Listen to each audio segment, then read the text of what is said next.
Assalamualaikum warahmatullahi wabarakatuh. Ketemu lagi guys di Lavi Channel. Kita masih masuk di segmen satu hari satu hadis.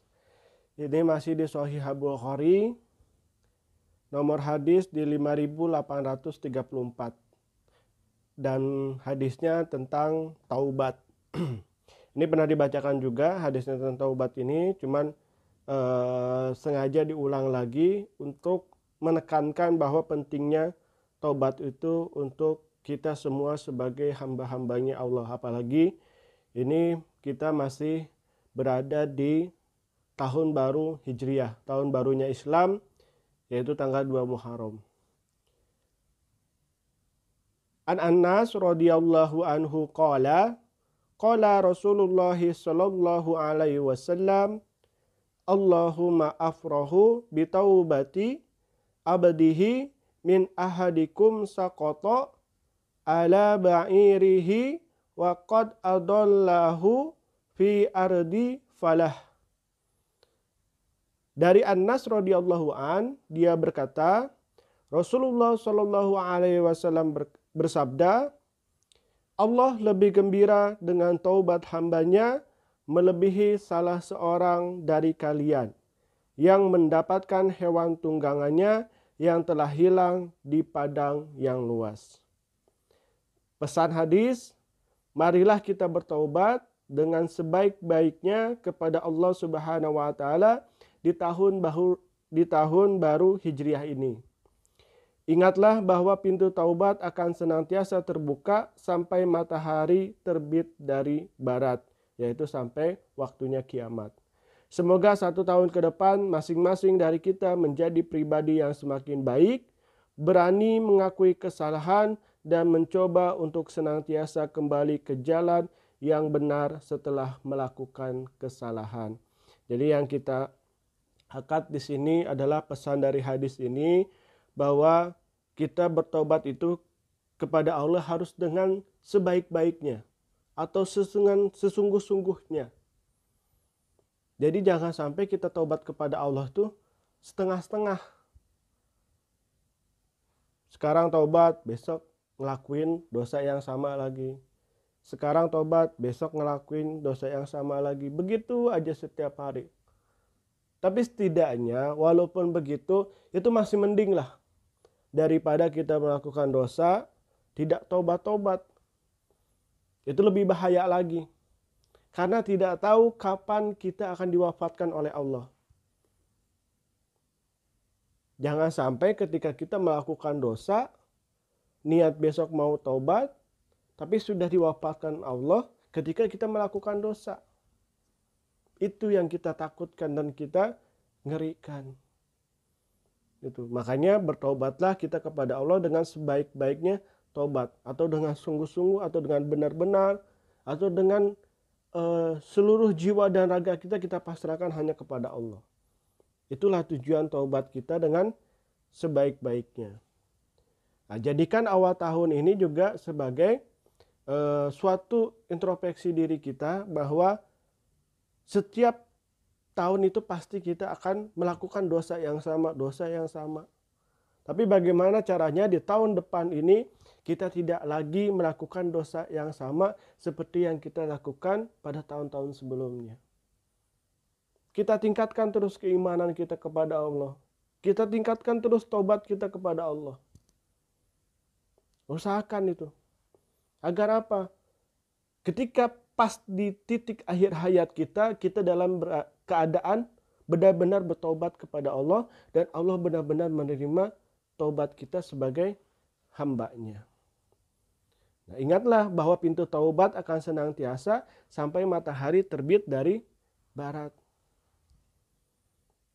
Waktunya kapan itu? Normalnya kan matahari itu kan terbit di daerah timur.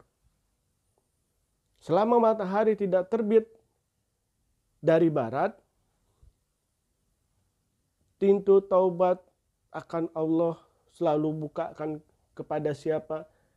Hamba-hambanya yang ingin benar-benar dan sungguh-sungguh bertaubat kepada Allah. Jadi jangan putus asa. Saya udah kepalang. Wah, saya udah terjerumus. Ya saya udah nggak kotor. Jangan seperti itu.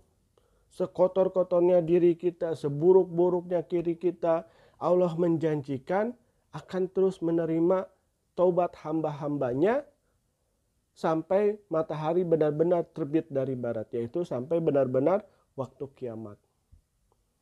Betapa tidak bahagianya Allah ketika kita bertobat kepadanya, minimal dengan kita mengucapkan istighfar aja. Astagfirullahaladzim, astagfirullahaladzim. Dalam hati kita ucapkan, ampunilah aku ya Allah, ampunilah aku ya Allah. Maka Allah akan sangat menggembira dengan melihat hamba-hambanya yang seperti itu. Dan mudah-mudahan juga semoga 1 tahun ke depan masing-masing dari kita menjadi pribadi yang semakin baik. Jadi dengan caranya kita bertobat, benar-benar sungguh kepada Allah, ini merubah diri kita menjadi lebih baik. Jadi udah gak usah pikirin lagi tuh, lu soalim, lu kan dulu kayak gini. Sudah, jangan dipedulikan. Yang penting fokus kita hanya kepada Allah. Karena Allah tidak melihat masa lalu kita. Yang Allah lihat adalah hari ini bagaimana kita konsisten untuk terus mendekatkan diri kepada Allah. Lalu berani mengakui kesalahan dan mencoba untuk senantiasa kembali ke jalan yang benar setelah melakukan kesalahan. Dan itu yang banyak orang sekarang yang sulit untuk bisa dan berani mengakukan bahwa dirinya salah. Dikasih tahu sama yang mudaan karena merasa tua, ente tahu apa dengan hal itu? Nih, gua udah lebih tua. Udah banyak makan asam garam dunia. Padahal apa yang dia lakukan itu tidak sesuai dengan tuntunan Allah dan tuntunan Rasul. Ya udah, ketika kita sudah menasihati kepada yang lebih tua, yang tua itu tidak mau menerima, bahkan orang lain itu tidak mau menerima dengan apa yang kita sampaikan, ya sudah, tugas kita sudah selesai. Karena tugas kita ini sebagai hamba Allah, yang seperti dijelaskan dalam surat Wal Asr, yaitu saling menasihati dalam kebaikan dan saling menasihati dalam kesabaran. Jadi ketika kita menasihati seorang juga harus dilengkapi juga dengan sikap seperti itu. Sikap yang baik dan juga sikap yang sabar. Jadi jangan mentang-mentang kita juga benar sesuai dengan tuntunan Allah dan Rasul-Nya, tapi kita kepada orang lain malah mengejas bahwa apa yang dilakukan itu salah. Ketika kita dikasih tahu mereka tidak terima, akhirnya kita bicarakan keburukan dia kepada orang lain. Jangan sampai seperti itu. Gitu. Harusnya introspeksi diri kita. Kenapa dia tidak mau menerima kesalahan yang dia lakukan, dan ketika kita nasihatin, dia tidak mau menerima tentang nasihat yang kita berikan. Sudah pasti salahnya ada pada diri kita. Kenapa?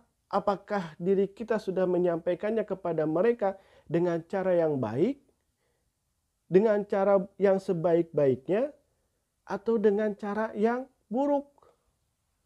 Apakah kita sudah melakukannya dengan cara yang sabar? Apakah kita sudah melakukannya dengan cara yang lemah dan lembut? Ingatlah wahai saudaraku, Nabi Musa saja diutus kepada Fir'aun untuk menyampaikan risalah Allah. Allah bilang seperti ini, datangilah Fir'aun dan sampaikanlah risalahku dengan cara lemah dan lembut. Apalagi ini kepada saudara kita. Padahal saudara kita kesalahannya tidak seberapa. Walaupun dia tidak mau mengakui kesalahannya, tapi setidaknya kita belajarlah kepada Nabi Musa untuk menyampaikan kepada orang yang paling zalim yang sudah mengaku Tuhan di hadapan Tuhan dan utusannya. Tapi Nabi Musa tetap diperintahkan untuk menyampaikan dengan lemah dan lembut. Mungkin itu aja yang dapat saya sampaikan. Mudah-mudahan bermanfaat untuk semuanya, terutama untuk diri saya pribadi. Mohon maaf apabila ada salah-salah kata. Wabillahi taufiq wal hidayah. Wassalamualaikum warahmatullahi wabarakatuh. Dadah.